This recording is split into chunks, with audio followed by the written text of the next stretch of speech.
Hi everybody, कैसे हैं आप लोग। तो मैं आशा करती हूँ कि आपकी पढ़ाई बिल्कुल अच्छे से हो रही होगी। इससे पहले जो हमने लेजिस्लेशन स्टार्ट किया था, द कॉन्ट्रैक्ट एक्ट, उसके नोट्स ऑलरेडी अपलोड हो चुके हैं। तो जिन्हें भी नोट्स की रिक्वायरमेंट थी वो चैनल के डिस्क्रिप्शन में जा करके और ये अपना नोट्स कलेक्ट कर सकते हैं। हमने शुरू किया था the code on social security 2020, जिसके बारे में जो बेसिक इंट्रो है, उसकी एप्लीकेबिलिटी है, ये सारी चीजें हमने पढ़ ली थी। और फिर हमने ये भी देखा था कि ये जो कोड है, इसने 14 लेबर लॉज को खुद के अंदर इनकॉर्पोरेट किया है। तो एक एक करके हम ये पढ़ने वाले हैं कि भाई ये जो एक्ट्स हैं, इसमें से क्या मेन प्रोविजंस हैं जो यहाँ पे मेंशन किए गए, क्योंकि पूरा पूरा एक्ट मेंशन करना पॉसिबल नहीं है। तो सबके कुछ जिस्ट, कुछ मेन प्रोविजंस को उठा करके यहाँ पे रखा गया है, ताकि ऐसा ना हो कि जो मतलब ऐसे प्रोविजंस है जो एक दूसरे को कॉम्प्लीमेंट नहीं करते हैं, उस चीज, वो जो प्रॉब्लम होती है ना, जो लैक्यूना होती है, जो लूप होल होता है, उसको यहाँ पे सुधारा जा सके। तो अब हमने पढ़ लिया था about the PF act. PF act में हमने पढ़ लिया था कि भाई क्या क्या ऐसे प्रोविजंस है जो नए एक्ट में डाला गया है। ठीक है, आज हम शुरू करने वाले हैं एम्प्लॉइज स्टेट इंश्योरेंस एक्ट। उसके बाद will go with the gratuity, the maternity benefit, जितने भी एक्ट इनकॉर्पोरेट हुए हैं, जो मेजर हैं, उसके ब्रीफ प्रोविजंस हम यहाँ पढ़ने वाले हैं। और उसके बाद we'll be studying in the form of a table कि भाई ये कौन कौन से ऐसे प्रोविजंस थे जो पहले थे और अब नहीं है, या फिर पहले नहीं थे और अब हैं। ये सारा डिटेल में हम एनालाइज करने वाले हैं। वैसे तो ये बेटा कोड का समरी है, लेकिन इसमें वो सारा इंपॉर्टेंट डेटा कवर हो जाएगा जिसकी आपको जरूरत थी। मैं चाहती तो इसको बहुत शॉर्ट में निपटा सकती थी, लेकिन क्या है ना कि जब हमने इतने सारे लेजिस्लेशन को इतना डिटेल में पढ़ा है, और जब आप कोई भी ऐसा मतलब शॉर्टकट अपनाने के मूड में नहीं है, तो फिर मैं क्यों अपनाऊं। तो इसीलिए हमने ये सोचा कि हम ये जो समरी भी लेकर आएंगे, ये इतना डिटेल्ड वर्जन लेकर आएंगे कि आपका कोई भी पॉइंट ओरिजिनल कोड से छूटेगा नहीं। ठीक है, तो चलिए शुरू करते हैं। बहुत सारे प्रोविजन आपको ऐसे लगेंगे जो हमने पहले पढ़ चुके हैं। तो बेटा मैंने आपको पहले ही बताया है कि ये जो नया कोड बना है ना, ये कहीं ना कहीं आपके पुराने एक्ट को से ही इन्फ्लुएंस होकर के उसके ही प्रोविजंस को थोड़ा मॉडिफाई करके बनाया हुआ है। तो आप ये मत एक्सपेक्ट करिएगा कि बिल्कुल ही अलग सा हो जाएगा। तो इसलिए पढ़ने में भी कोई आपको मुश्किल नहीं आएगी, क्योंकि आपने पहले ही ये सारे प्रोविजन पढ़ चुके हैं। बहुत सारे ऐसे प्रोविजन है जो आप पहले ही पढ़ चुके हैं, तो आपको टेंशन लेने की बिल्कुल जरूरत नहीं है।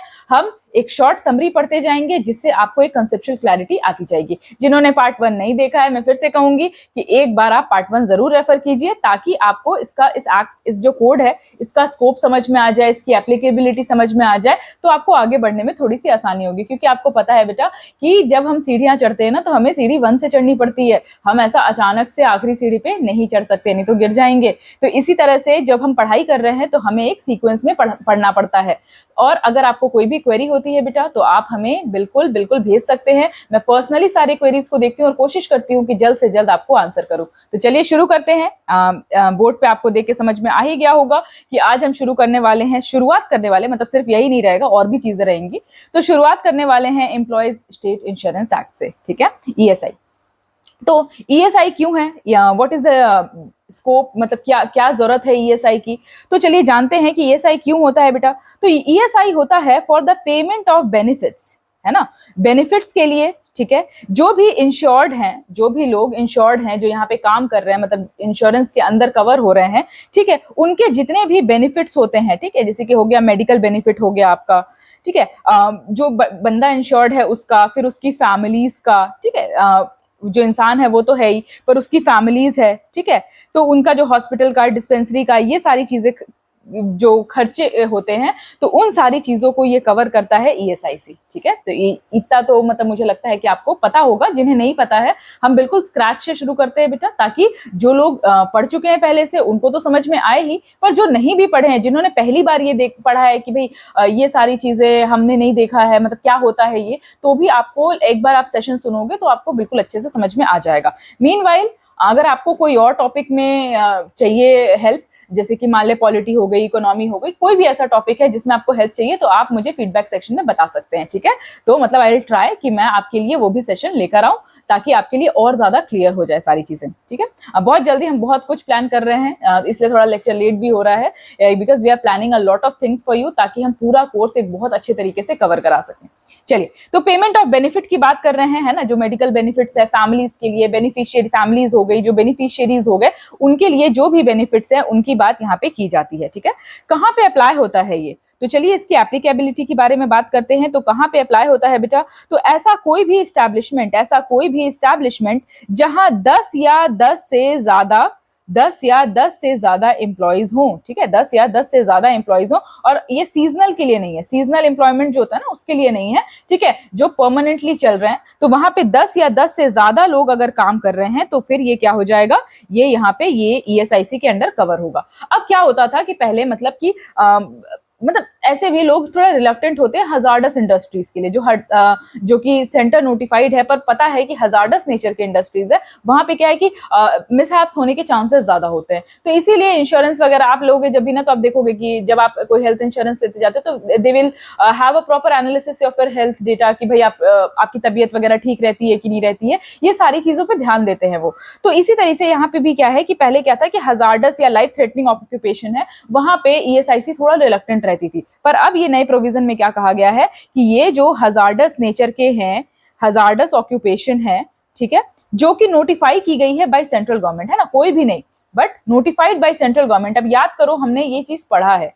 ना, हमने फैक्ट्रीज एक्ट जब पढ़ा था तो there was a proper schedule. जिन्होंने नहीं पढ़ा है फिर से मैं कहूंगी बेटा पढ़ लो एक बार। तो जो फैक्ट्रीज एक्ट हमने पढ़ा था तो हमने देखा था कि there was a proper schedule, एक प्रॉपर शेड्यूल था जो कि ये बता रहा था कि भाई ये नेचर के इंडस्ट्रीज जो है वो ये हजार्डस होते हैं, बता रहा था। तो यही है कि जो सेंट्रल गवर्नमेंट ने क्या किया है कि सेंट्रल एक्ट नहीं, मेनली सेंट्रल गवर्नमेंट ने जो इसको नोटिफाई कर रखा है कि भाई ये नेचर ऑफ हजार्डस इंडस्ट्रीज हैं, वहां पे अगर एक भी एम्प्लॉयड होगा, ठीक है, एक भी होगा तो वो भी ईएसआईसी के अंडर कवर होगा, मतलब कि इवन अ सिंगल एम्प्लॉय। मैं कहूंगी बेटा कि आप अपने साथ नोट्स भी बनाते रहें। मीनवाइल जब ये खत्म हो जाएगा तो ये नोट्स अपलोड भी हो जाएगा, है ना। जिनके पास नोट्स में प्रॉब्लम हो रही है मुझसे पूछ भी सकते हैं, बट आप चैनल के डिस्क्रिप्शन में जाओगे, वहां पे लिंक है, आप जाओगे और जाकर के आप अपना नोट्स कलेक्ट कर लोगे, ठीक है। चलिए, तो ये चीज कहा जा रहा है। यहां तक कि जो प्लांटेशन वर्कर है बेटा, ठीक है, चलो ये हजार्डस ऑक्यूपेशन वाले तो हो गए, यहां तक कि जो प्लांटेशन वर्कर है, तो ये जो प्लांटेशन वर्कर है अगर इनको भी लगता है कि भाई हमें भी ये बेनिफिट चाहिए, या फिर उनके जो एम्प्लॉयर्स हैं वो इनको इससे अच्छे बेनिफिट नहीं दे रहे हैं, तो वो भी क्या कर सकते हैं, वो भी इसके अंडर आ सकते हैं, ठीक है, वो भी ऐसा एप्लीकेशन दे सकते हैं कि हमें भी इसके अंडर कवर करना है, मतलब हमें भी ये सारे बेनिफिट्स चाहिए, ठीक है। और उसके बाद फिर ये जो इनकॉर्पोरेशन होगा बेटा वो कब से होगा, तो होगा जब से सेंट्रल गवर्नमेंट नोटिफाई करेगी, क्योंकि सेंट्रल गवर्नमेंट का रोल है यहाँ पे बहुत ज्यादा कि सेंट्रल गवर्नमेंट जब से नोटिफाई करेगी तब से ये चीज यहाँ पे कवर होने लगेगी, ठीक है। अब जाहिर सी बात है कि इंश्योरेंस की बात होती है तो वहां पे प्रीमियम भी कुछ होता है ना। इंश्योरेंस सिर्फ ऐसे ही नहीं कि मतलब सिर्फ इंश्योरेंस हो गया आपको कुछ पैसे ही नहीं देने हैं, तो there needs to be a premium, there needs to be a contribution, है ना, कुछ कॉन्ट्रीब्यूशन देना पड़ेगा। तो ये कॉन्ट्रीब्यूशन कौन देगा, तो देखो दो कॉन्ट्रीब्यूशन होंगे यहाँ पे, जैसे पीएफ में था ना, एक एम्प्लॉयर्स कॉन्ट्रीब्यूशन था, एक एम्प्लॉयज कॉन्ट्रीब्यूशन था, वैसे यहाँ पर भी है, एक एम्प्लॉयर्स कॉन्ट्रीब्यूशन है, ठीक है, एक एम्प्लॉयर्स कंट्रीब्यूशन हो गया आपका, और एक हो गया आपका एम्प्लॉयज कंट्रीब्यूशन, ठीक है, एक हो गया एम्प्लॉयज कंट्रीब्यूशन। अब ये कैसे चलता है, जरा ये सिस्टम कैसे चलता है ये देखते हैं। तो यहाँ पे क्या होता है कि ये जो दोनों कंट्रीब्यूशन है ना, ये दोनों ही एम्प्लॉयर को देने पड़ते हैं, ठीक है। एम्प्लॉयर्स कंट्रीब्यूशन भी कौन देता है, एम्प्लॉयर देता है, और एम्प्लॉयज कंट्रीब्यूशन भी कौन देता है, एम्प्लॉयर देता है। तो अब आप कहोगे कि मैडम ये क्या बात कर रहे हैं आप, ऐसा तो एक्ट में कहीं नहीं लिखा है। तो नहीं बेटा, सिस्टम यही है, ठीक है, कि क्या होता है कि जो कंट्रीब्यूशन है जो कि जमा होती है वो कौन देता है, एम्प्लॉयर देता है, ठीक है।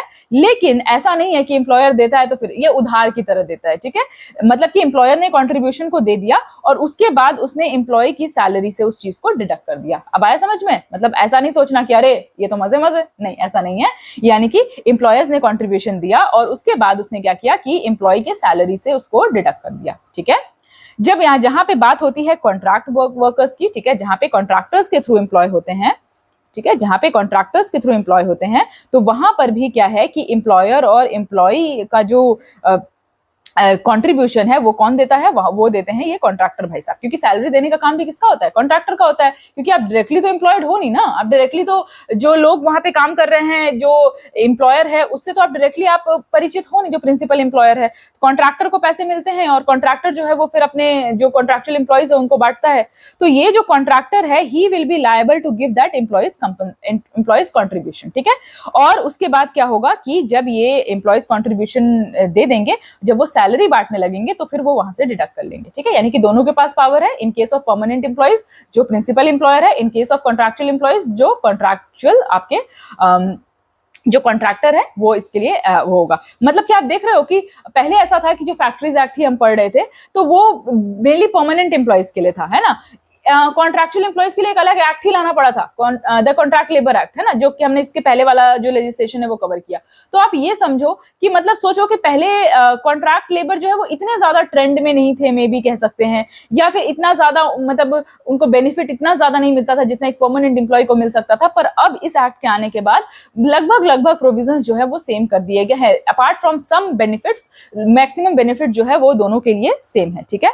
तो कहा जा रहा है कि कोई भी डिडक्शन, ठीक है, जो कि एम्प्लॉइज का डिडक्शन है, ठीक है, जैसे मान ली एम्प्लॉइज ने दिया है आपको 5,000 रुपए, 5,000 रुपए उनका डिडक्शन है, ठीक है, फॉर एन एग्जाम्पल। तो अगर 5,000 का डिडक्शन है तो आप 5,000 ही काट सकते हो, उससे ज्यादा नहीं काट सकते। ये नहीं कहोगे कि हमको तो इंटरेस्ट भी चाहिए 1 महीने का, कि हम 1 महीने बाद आपकी सैलरी से काट रहे हैं तो we need interest on that, ऐसा नहीं कह सकते। जितना अमाउंट आपने एम्प्लॉइज की कॉन्ट्रीब्यूशन का दिया है उतना ही आप उसमें से डिडक्ट कर सकते हो, ठीक है, ठीक है। और उसके बाद क्या है कि अगर ऐसा होता है कि अगर कॉन्ट्रैक्टर ने पैसे नहीं दिए, कॉन्ट्रैक्टर ने एम्प्लॉइज का कॉन्ट्रीब्यूशन नहीं दिया, ठीक है, मान लिया, तो फिर उस समय पे जैसा कि हमने पहले भी पढ़ा है कि लायबिलिटी कहा जाती है प्रिंसिपल एम्प्लॉयर के पास जाती है, यानी कि अब ये एम्प्लॉयर साहब हो जाएंगे। अगर कॉन्ट्रैक्टर ने नहीं दिया तो फिर ये एम्प्लॉयर साहब के पास जाएगी, और एम्प्लॉयर साहब उस समय के लिए तो दे देंगे कॉन्ट्रीब्यूशन क्योंकि दिस इज द मैंडेट, लेकिन उसके बाद वो जो कॉन्ट्रैक्टर को पैसे देंगे तो वो उसमें से डिडक्ट करके देंगे, ठीक है, तो वो वहां से डिडक्ट हो जाएगा। देखो, और ये एम्प्लॉय जो है ना बेटा, ये जो एम्प्लॉय है इससे भी पैसे डिडक्ट करने का सिर्फ एक ही तरीका है कि आप उसकी सैलरी से डिडक्ट करियो। आप उससे पैसे मांग नहीं सकते, बट आप उसकी सैलरी से जरूर डिडक्ट कर सकते हैं, ठीक है। इस चीज का ध्यान रखना है। मतलब ऐसा नहीं है कि आपने सैलरी पूरी दे दी फिर आप कह रहे हो कि नहीं इतने रुपए तुम जमा करो, तो दैट वोंट वर्क। आप सैलरी में से डिडक्ट करके दीजिए, ठीक है। चलिए, ये यहां तक तो आपको मुझे लगता है समझ में आ गया होगा। अब कह रहा है कि ये जो कॉन्ट्रैक्टर भाई साहब है ना बेटा, इनको एक रजिस्टर मेंटेन करना पड़ता है।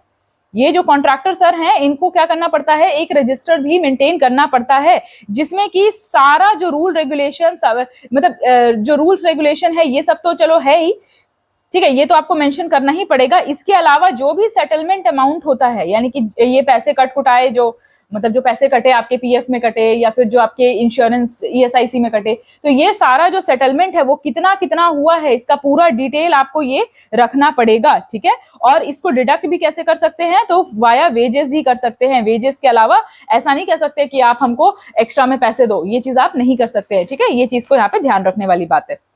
चलिए, यहां तक मुझे लगता है आपको समझ में आ गया होगा। अब कौन कौन से बेनिफिट्स हैं जो कि कवर होते हैं यहाँ पे, मतलब इंश्योरेंस एक्ट में, मतलब ईएसआईसी से कौन कौन से बेनिफिट कवर होते हैं। तो आपका होता है एक तो सिकनेस, अगर आप बीमार हैं, ठीक है, मैटरनिटी है अगर, ठीक है, मैटरनिटी बेनिफिट है। उसके अलावा डिसेबलमेंट है, may be partial may be full, ठीक है, तो डिसेबलमेंट है वो कवर होता है। उसके बाद डिपेंडेंट्स अगर हैं तो डिपेंडेंट्स का जो लायबिलिटी है वो भी कवर होता है, ठीक है। उसके अलावा फिर मेडिकल बेनिफिट्स हैं, ये कोई लॉन्ग टर्म डिजीज है या कोई मेडिकल टेस्ट है, बेनिफिट है, ये सारी चीजें। उसके बाद फ्यूनरल एक्सपेंसेस भी कवर होते हैं, ठीक है, क्योंकि कभी कभी आजकल का जमाना ऐसा ना बहुत खराब हो गया है, तो ऐसा होता है कभी कभी कि मतलब the family, the kids and Keynes they deny कि भाई हम इतना खर्चा नहीं कर सकते, दो उनके पास पैसे होते हैं बट हम इतना खर्चा नहीं कर सकते। तो उस केस में क्या है कि आपके फ्यूनरल एक्सपेंसेस, मतलब आपके नहीं, मतलब जो भी व्यक्ति ईएसआईसी से इंश्योर्ड है उसको क्या है कि फ्यूनरल एक्सपेंसेस के भी पैसे दिए जाते हैं, ठीक है। चलिए, ये तो हो गया बेनिफिट्स, लेकिन कुछ एक्सेप्शंस हैं, ठीक है। क्या एक्सेप्शंस है जरा देखते हैं। देखो बेटा, मैं आपको एक बेसिक लेआउट बता रही हूँ हर एक्ट का, ठीक है, तो आपको ऐसे टेंशन लेने की जरूरत नहीं कि मैम इतने बड़े एक्ट में क्या है। जो जो प्रोविजन इसमें दिए गए हैं उसी का मैं शॉर्ट करके आपको समरी एक बता रही हूँ। तो चलिए, एक्सेप्शंस क्या क्या है इसमें। तो देखो, एक्सेप्शन एक सीधा सिंपल सा रूल है कि कभी भी आपको एक ही चीज के लिए दो बेनिफिट नहीं मिलेंगे, ये है एक्सेप्शन। अब इसको आप कहीं पे भी ऐसे मिक्स एंड मैच करके लगा दो, ठीक है। जैसे कि कहा गया कि अगर आपको बेनिफिट चाहिए तो आपको सिकनेस और मैटरनिटी दोनों एक साथ नहीं मिल सकते, क्योंकि मैटरनिटी में भी तो आप सिक ही है ना, तो ऐसा नहीं कहोगे कि नहीं सिकनेस बेनिफिट भी लेंगे और मैटरनिटी बेनिफिट भी लेंगे, मतलब दो बेनिफिट आप साथ में नहीं लोगे, ठीक है। ऐसा नहीं कर सकते आपकी आप क्या कर रहे हो, सिकनेस बेनिफिट भी ले रहे हो और डिसेबलमेंट बेनिफिट भी ले रहे हो। मान लेते हैं कि आप बीमार पड़े या फिर ऐसा कुछ भी ऐसा इंसिडेंट हुआ जिसके कारण टेम्पररी डिसेबलमेंट आ गई या परमानेंट डिसेबलमेंट आ गई, तो आपने क्या कहा कि सिकनेस भी लेंगे और डिसेबलमेंट भी लेंगे। तो ऐसा नहीं कर सकते हैं, मतलब कि दो बेनिफिट एक साथ नहीं लिया जा सकता है। जो बेटर है, जैसे होता है ना कि आप जब आप ऑनलाइन शॉपिंग करते हो तो कूपन्स लगाते हो, है ना, तो ऐसा रहता है कि किसी में 25% का डिस्काउंट है, किसी में 500 रुपए का डिस्काउंट है, किसी में 600 रुपए का डिस्काउंट है, ठीक है, किसी में 150 रुपए का डिस्काउंट है, किसी में ऐसा कर करके कुछ कुछ कूपन्स होते हैं आपके पास। अब आपको क्या है, चूज करना पड़ता है कि किसमें आपको मैक्सिमम बेनिफिट हो रहा है और किसको आपको लगाना है। ऐसा कर सकते हो क्या कि एक में 20 है, एक में 25 है, दोनों लगा दो, 45% का डिस्काउंट मिल जाए। होता है क्या ऐसा? बिल्कुल नहीं होता है। तो भाई लॉ में भी ऐसा नहीं होता है, यानी कि जो भी डिस्काउंट है, जो भी मतलब जो भी आपको बेनिफिट है, वो सिर्फ एक इंस्टीट्यूट का आपको मिल सकता है। ठीक है, चलिए, तो इतना तो मुझे लगता है कि आपको समझ में आ गया होगा एक्सेप्शन, कि एक्सेप्शन क्या है, दो बेनिफिट एक साथ नहीं ले सकते हैं। ठीक है, अब क्या कह रहा है कि जो इंश्योर्ड पर्सन है, ठीक है, अगर उसकी डेथ हो जाती है, मान लेते हैं कि द पर्सन डाइज, तो फिर किसको मिलेगा, हु विल बी गेटिंग, तो जाहिर सी बात है कि वहां पे नॉमिनीज अपॉइंट होंगे, है ना, तो the nominee will be getting the amount. ठीक है, जो डिजीज पर्सन है उन्होंने स्पेसिफाई किया होगा रूल रेगुलेशन में। और मान ले अगर नॉमिनी नहीं है, मान ले नॉमिनी है ही नहीं, तो उस केस में क्या किसको मिलेगा, तो जो आपके एयर होंगे, है ना, जो आपके उत्तराधिकारी होंगे या फिर लीगल रिप्रेजेंटेटिव होंगे। ठीक है, अगर नॉमिनी नहीं है तो फिर एयर होंगे या फिर लीगल रिप्रेजेंटेटिव होंगे जिनको ये अमाउंट दिया जाएगा। तो ये भी आपको मुझे लगता है क्लियर हो गया होगा। ठीक है, चलिए, अब जो भी यहाँ से बेनिफिट ले रहे हैं, डिसेबलमेंट का बेनिफिट ले रहे हैं या कुछ भी ले रहे हैं, तो वो किसी और एक्ट में, मतलब कि जैसे कि जो एम्प्लॉइज कंपनसेशन एक्ट है, ठीक है, एम्प्लॉइज कंपनसेशन एक्ट है, ठीक है, या किसी भी एक्ट के प्रोविजन के अंडर उनको बेनिफिट नहीं मिलेगा। मतलब कुल मिला के रूल यही है कि आपको, अगर आपको एक जगह से मिल गया है बेनिफिट, तो आप दूसरे एक्ट में जाकर के या फिर दूसरे प्रोविजन में जाकर के वापस से बेनिफिट क्लेम नहीं कर सकते। These are like the coupons. जो कूपन्स आपको एक, मतलब 5-6 कूपन है जिसमें से भी आपको लगाना है, मतलब जो भी आपको लगता है कि भाई दिस इज समथिंग बेनिफिटिंग मी मोर, तो वो आप ले लो। ये नहीं कि आप ये भी लेंगे, ये भी लेंगे, ये भी लेंगे, तो फिर कुछ नहीं मिलेगा, है ना।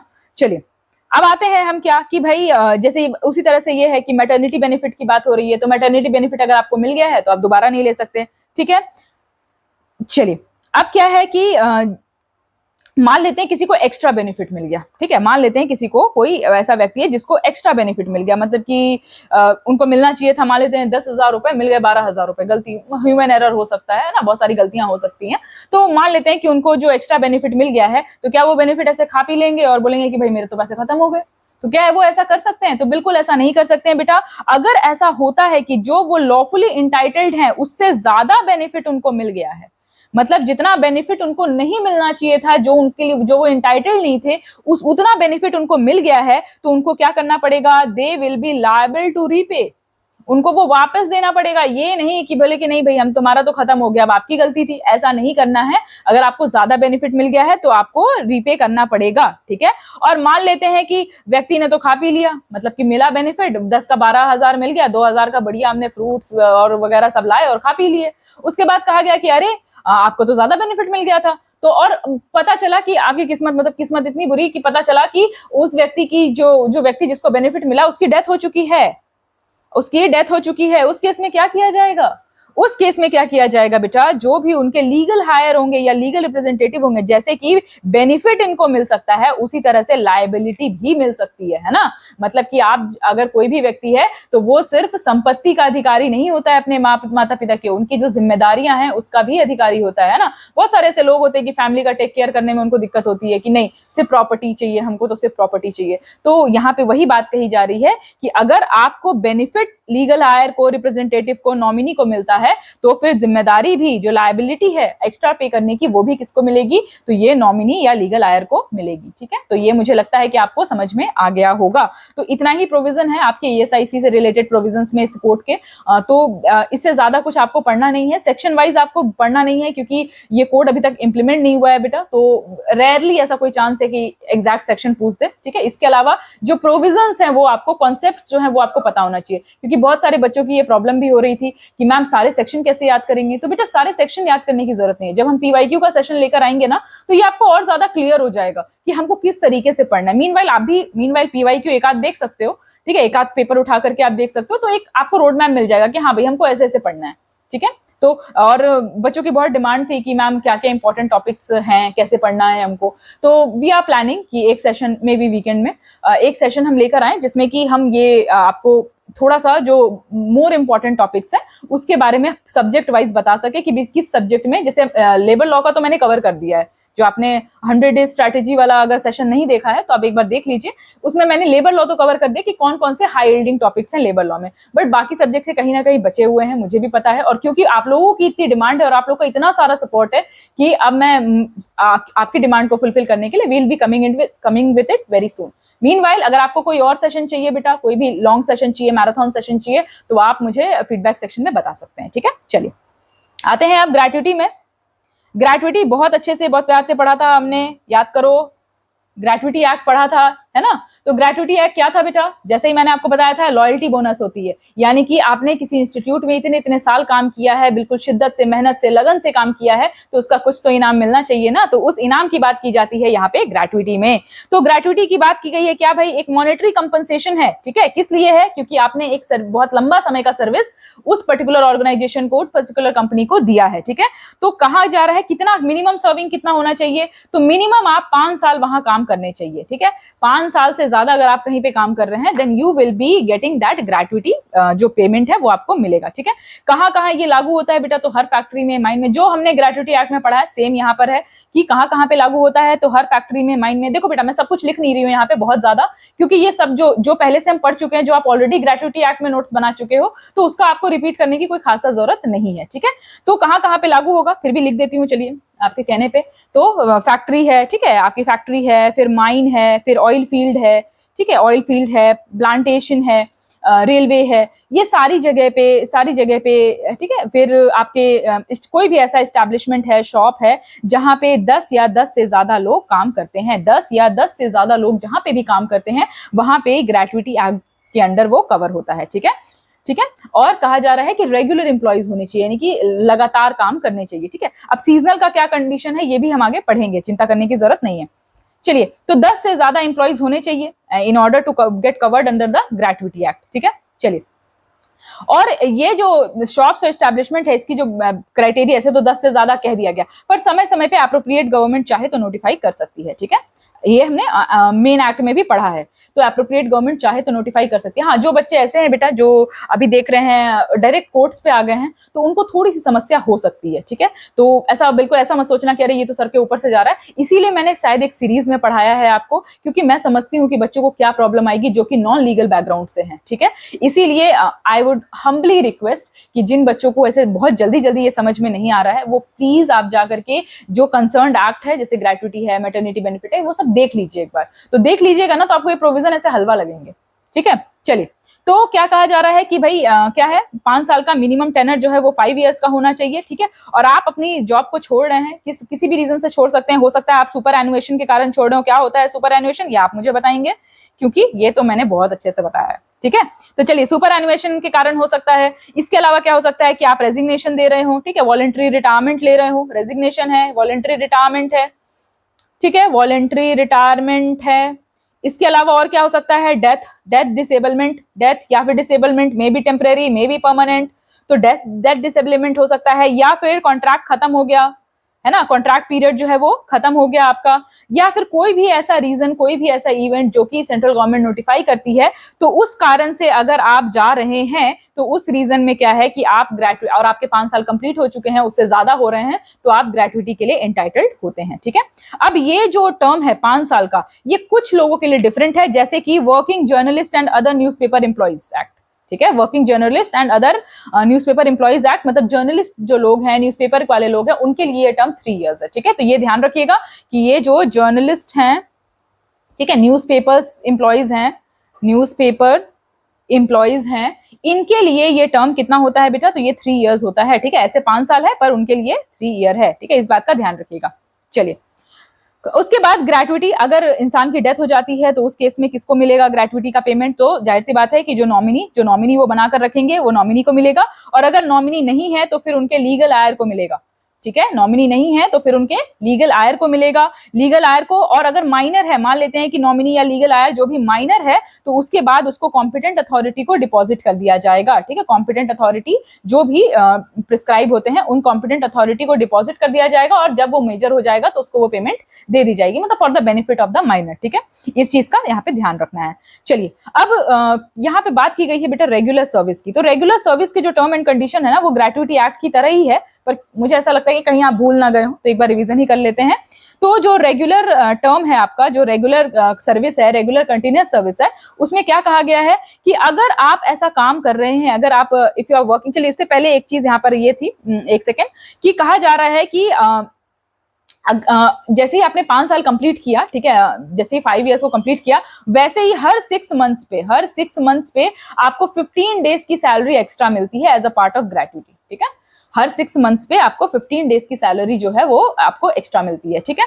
चलिए, तो ये कहा गया, ये यहाँ पे कहा गया है, ये तो प्रिस्क्राइब्ड है, पर सेंट्रल गवर्नमेंट चाहे तो इसको अपने हिसाब से चेंज कर सकती है डिपेंडिंग अपॉन द सर्कमस्टेंसेस, पर उसको नोटिफाई करना पड़ेगा इन द ऑफिशियल गजट, ठीक है। चलिए, अब ये जो पीस रेटेड एम्प्लॉय हैं, ठीक है, मतलब जो ऐसे दिहाड़ी पे काम करते हैं, मतलब कि एक काम पूरा कंप्लीट हो जाएगा, उस पे उनको पैसे मिलते हैं, तो इस केस में जो 3 मंथ्स का उनका जो पेमेंट होता है, मतलब 3 मंथ्स के हिसाब से कैलकुलेट किया जाता है, ठीक है। जो 3 मंथ्स में उनका एवरेज पेमेंट आया है, उसको उसके हिसाब से काउंट होता है, और ओवर टाइम को काउंट नहीं किया जाता है, over time is not counted, ठीक है।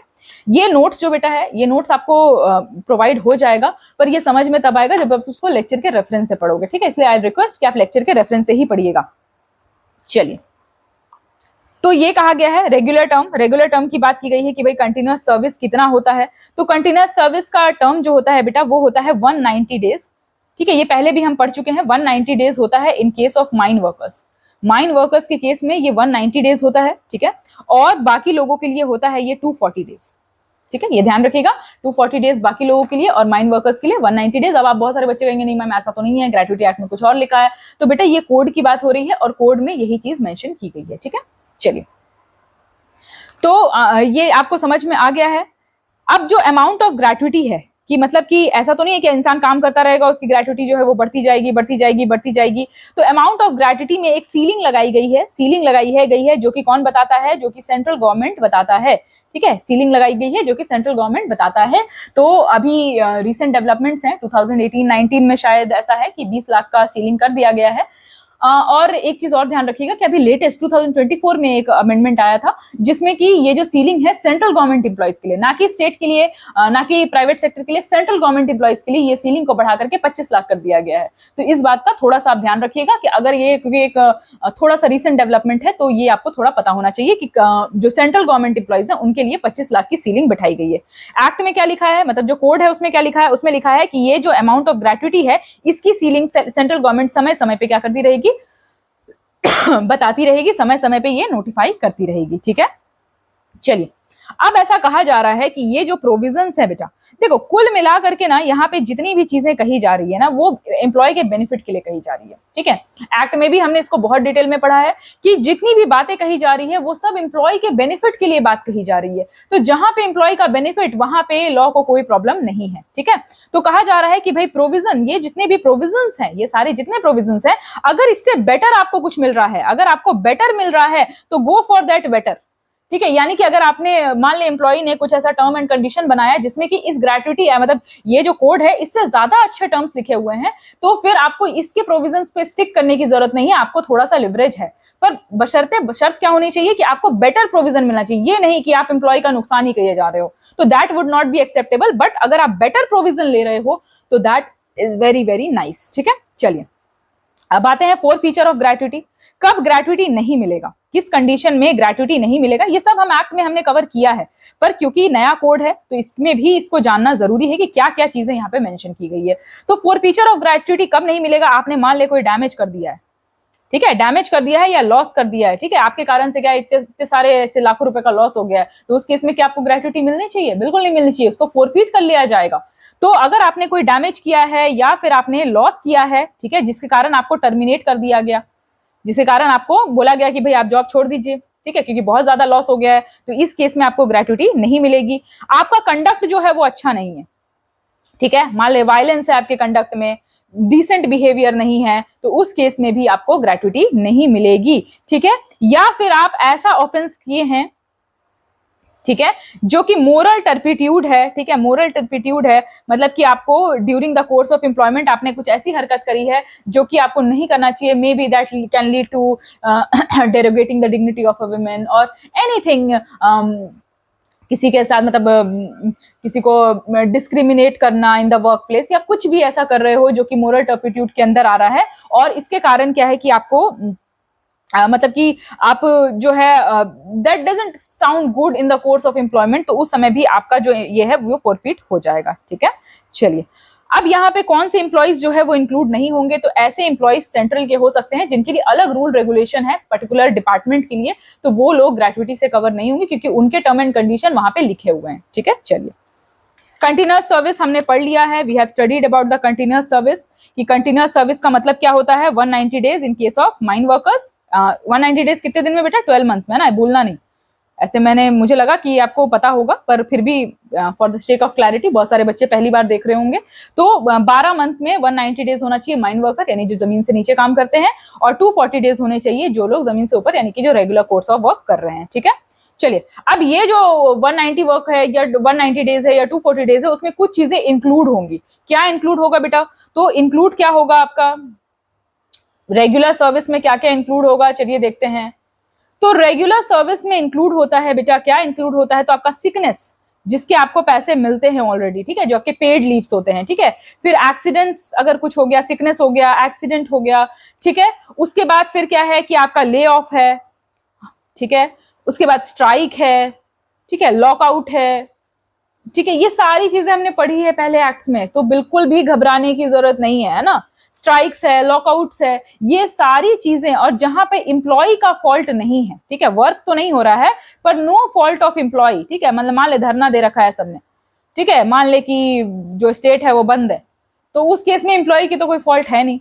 तो अगर जहां पे एम्प्लॉय की फॉल्ट नहीं है वहां पे कहा जा रहा है कि that will be included in those days, उसको एक्सक्लूड नहीं करना है। ठीक है, उसके अलावा क्या कहा जा रहा है कि सीजनल एम्प्लॉय जो अगर है, अगर सीजनल एम्प्लॉय है तो उसको रेगुलर कैसे कहोगे, सीजनल एम्प्लॉय को रेगुलर कैसे कहोगे, तो मतलब उसने 75% काम किया हुआ होगा, यानी कि जितने काम, जितना वर्क डेज था उसमें से 75% अगर वो व्यक्ति आया है तो उसको हम क्या कहेंगे, उसको हम कहेंगे आपका क्या कहेंगे, मतलब कि वो एक रेगुलर कंटिन्यूअस सर्विस में है। ठीक है, चलिए तो यहां तक मुझे लगता है कि आपको क्लियर हो गया होगा।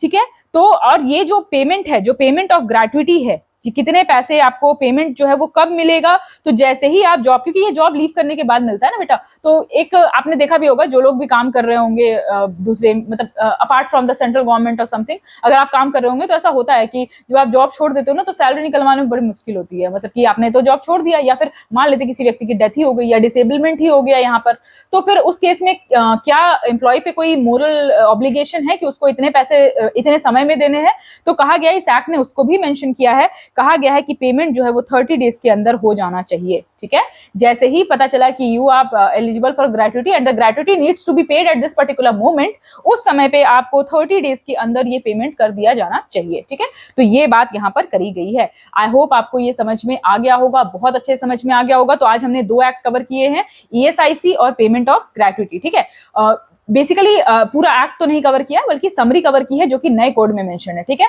जो इसका एक्ट है बेटा वो ऑलरेडी आप जाकर के प्लेलिस्ट में देख सकते हैं। ठीक है, जो ओरिजिनल एक्ट है।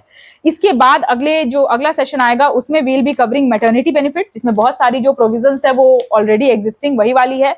ठीक है, उसके बाद will be covering employees compensation, then उसके बाद हम क्या क्या कवर करने वाले हैं, लेट मी सी, मैं आपको बता देती हूँ। Social security and cess in respect of building and other construction workers. ठीक है, इसके बारे में हम पढ़ेंगे। देन गिग वर्कर्स और प्लेटफॉर्म वर्कर्स की क्या है इसमें मेंशन किया है प्रोविजन, वो पढ़ेंगे। ये कहीं पे मेंशन नहीं है तो इसको हम बहुत अच्छे से बहुत डिटेल में पढ़ेंगे। ठीक है, उसके बाद फिर आधार ऑथेंटिकेशन वगैरह है, ये सारी चीजें पढ़ेंगे, ऑफेंसेस एंड पेनाल्टीज। और then will read a comparative chart. ठीक है, कंपैरेटिव चार्ट पढ़ेंगे कि अर्लियर क्या प्रोविजन थे और अब क्या चेंज हुआ है। ठीक है, तो मुझे ऐसा लगता है कि टोटल मिला करके ये दूसरा सेशन है, तो 3 मोर सेशंस इट विल टेक, और ये आपका कोड ऑन सोशल सिक्योरिटी खत्म हो जाएगा। डिटेल में इसलिए पढ़ रहे हैं बेटा, चाहूं तो मैं आधे घंटे में भी खत्म कर सकती हूँ, बिल्कुल उड़ाऊंगी ऐसे ऐसे, आपका सर यहाँ है और ऐसे उड़ेगा ये।